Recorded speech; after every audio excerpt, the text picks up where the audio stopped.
Om Swastiastu.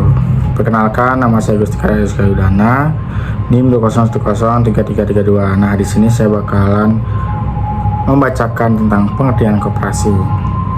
Menurut Leni, tahun 2019 mengatakan bahwa koperasi adalah suatu cooperation yang dikutip dari bahasa Inggris, yang dimana cooperation ini berisi kalimat yaitu co atau artinya bersama-sama, dan operasi artinya usaha untuk mencapai tujuan.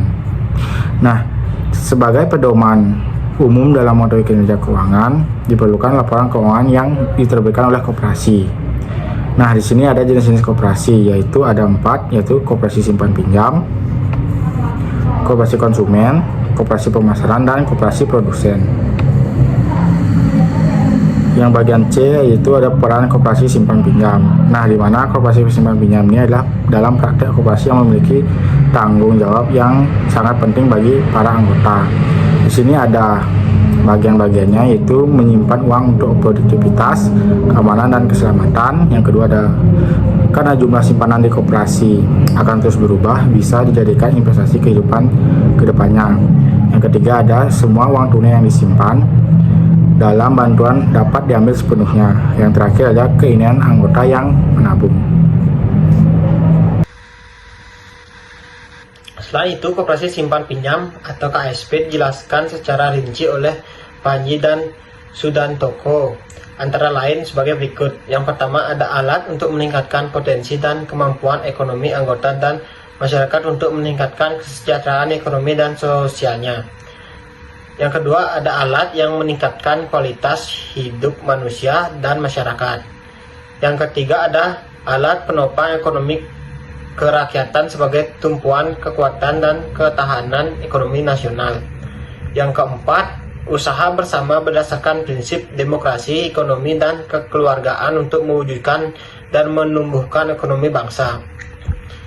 Adapun peran koperasi simpan pinjam dalam pengembangan UMKM, yang pertama ada memberi modal usaha.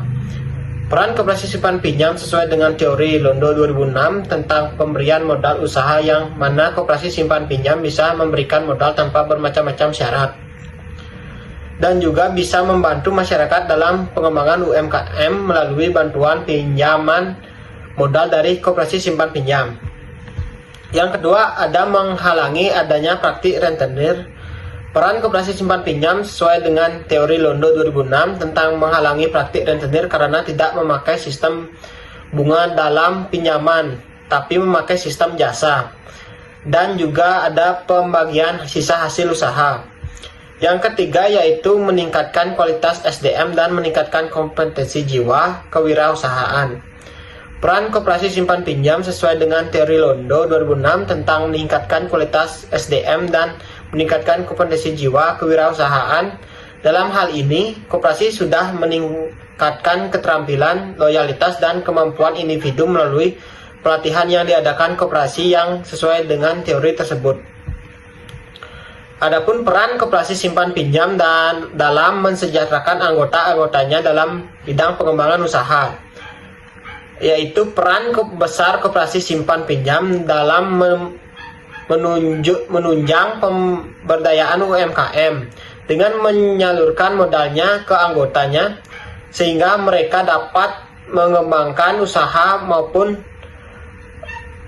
ataupun apabila usaha yang digeluti kekurangan dalam hal modal, koperasi simpan pinjam dapat menjadi solusi untuk menyelesaikan permasalahan terkait permodalan yang cepat. Baik, selanjutnya saya akan menjelaskan mengenai peran koperasi simpan pinjam dalam perekonomian Indonesia. Koperasi simpan pinjam berfungsi sebagai sumber permodalan bagi kegiatan yang berkaitan dengan UMKM dalam pelaksanaannya. Modal merupakan salah satu faktor terpenting dalam setiap kegiatan usaha, karena modal dapat membantu pelaku bisnis dapat memperluas bisnis mereka ke tingkat yang lebih tinggi dengan modal yang besar. Koperasi simpan pinjam memiliki peran yang sangat penting dan strategis dalam mendorong pertumbuhan ekonomi di Indonesia. Hal ini karena koperasi simpan pinjam merupakan kawasan bisnis dengan usaha terbanyak dan daya serap tenaga kerja yang besar. Usaha kecil dan menengah atau biasa disebut dengan UKM sebagai sebuah kelompok memainkan peran penting dalam perekonomian dalam berbagai cara. Merangsang dinamika ekonomi adalah salah satu peran terpenting dalam pertumbuhan ekonomi. Karena sifatnya yang mudah beradaptasi dan mampu, UKM dapat dirancang untuk mengubah area bisnis menjadi lebih baik daripada perusahaan besar. Berkali-kali bisa signifikan dari sejumlah usaha kecil dan menengah atau UKM yang baru pertama kali memasuki pasar. Selanjutnya, ada konsisten dan efektivitas peran lembaga keuangan non-bank atau koperasi simpan pinjam menjadi penggerak perekonomian. Peran koperasi simpan pinjam untuk saat ini menerapkan prinsip konsisten dan menjaga efektivitasnya dengan baik. Seperti penelitian yang dilakukan oleh Seri et al. 2022, anggota koperasi dikatakan mengalami sosialisasi dan transparansi dalam hal informasi produk, sehingga mereka dapat memahami sepenuhnya penawaran koperasi. Anggota koperasi tidak dirugikan atau dibebani dengan tata cara pengambilan kredit yang dirancang untuk mendukung upaya mewujudkan kesejahteraan anggota. Koperasi memberikan bimbingan dan juga bantuan dalam penggunaan kredit, dan tingkat bunga terlalu tinggi. Biaya transaksi pun tidak terlalu memberatkan. Dapat disimpulkan bahwa peran koperasi simpan pinjam memiliki efektivitas yang lumayan besar untuk masyarakat luas yang ingin mengembangkan usahanya dengan meminjam modal dari koperasi simpan pinjam, termasuk membuka kesempatan kerja untuk masyarakat yang membutuhkan pekerjaan sehingga dapat bekerja sama dengan pelaku usaha atau UMKM. Selanjutnya, ada faktor penunjang dan juga penghambat koperasi simpan pinjam dalam upaya pengembangan UMKM. Keberadaan koperasi sebagai lembaga keuangan di masyarakat dengan tujuan memberikan kemudahan bagi masyarakat untuk terus berkembang mandiri sangatlah baik. Berkembang lebih mandiri dapat diartikan masyarakat mampu memanfaatkan pembiayaan yang mudah sebagai modal usaha mereka. Berikut adalah faktor penghambat dan juga penunjang yang saya kutip dari polling DKK tahun 2023. Yang pertama yaitu faktor penghambatnya. Yang pertama adalah modal atau kredit yang diberikan. Koperasi hanya memberikan kredit yang nominalnya rendah dibandingkan dengan bank. Lalu yang kedua, kualitas sumber daya manusia dan penguasaan teknologi informasi. Anggota yang meminjam untuk usaha tetapi pengembaliannya tidak sesuai dengan jumlah yang ditetapkan dan tidak tepat waktu. Yang kedua yaitu faktor penunjang. Faktor penunjang yang pertama yaitu harus adanya investor aktif dalam suatu koperasi.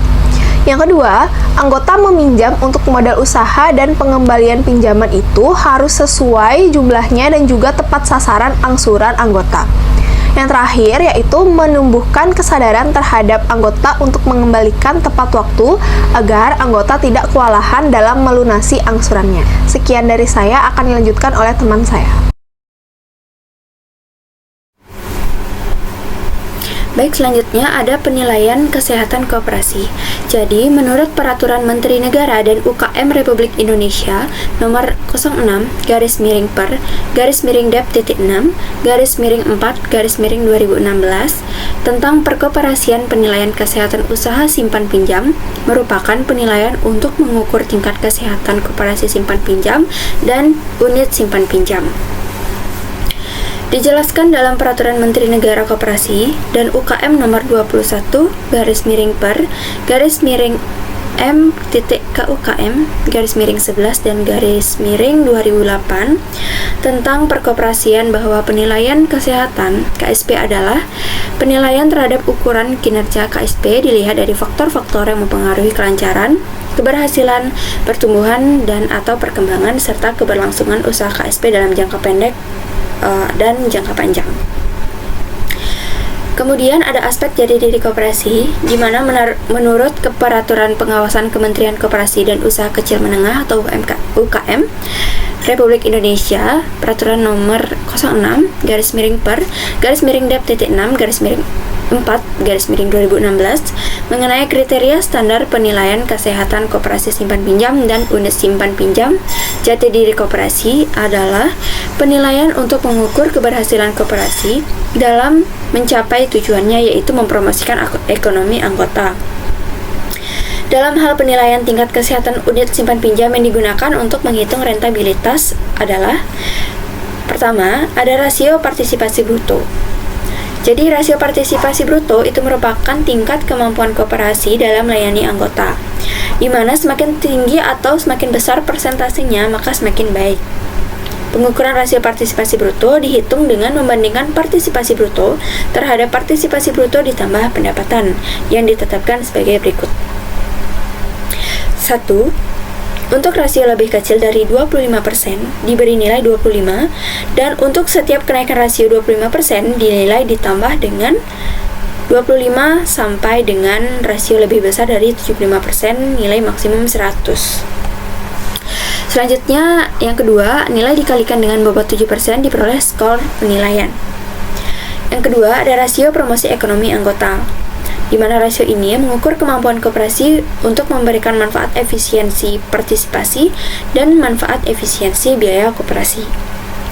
Jadi pengukuran rasio promosi ekonomi anggota atau PEA ditetapkan sebagai berikut. 1. Untuk rasio lebih kecil dari 5% diberi nilai 0, dan untuk rasio antara 5 hingga 7,5 diberi nilai 50. Selanjutnya, untuk setiap kenaikan rasio 2,5%, nilai ditambah dengan 25 sampai dengan nilai maksimum 100. 2. Nilai dikalikan dengan bobot 3% diperoleh skor penilaian. Baik, sekian dari penjelasan materi mengenai koperasi yang dapat kami sampaikan. Saya mohon maaf apabila terdapat kesalahan dalam penyampaian dan kekurangan dalam materi yang disampaikan. Saya ucapkan terima kasih dan saya tutup dengan Parma Santi. Om Santi Santi Santi Om.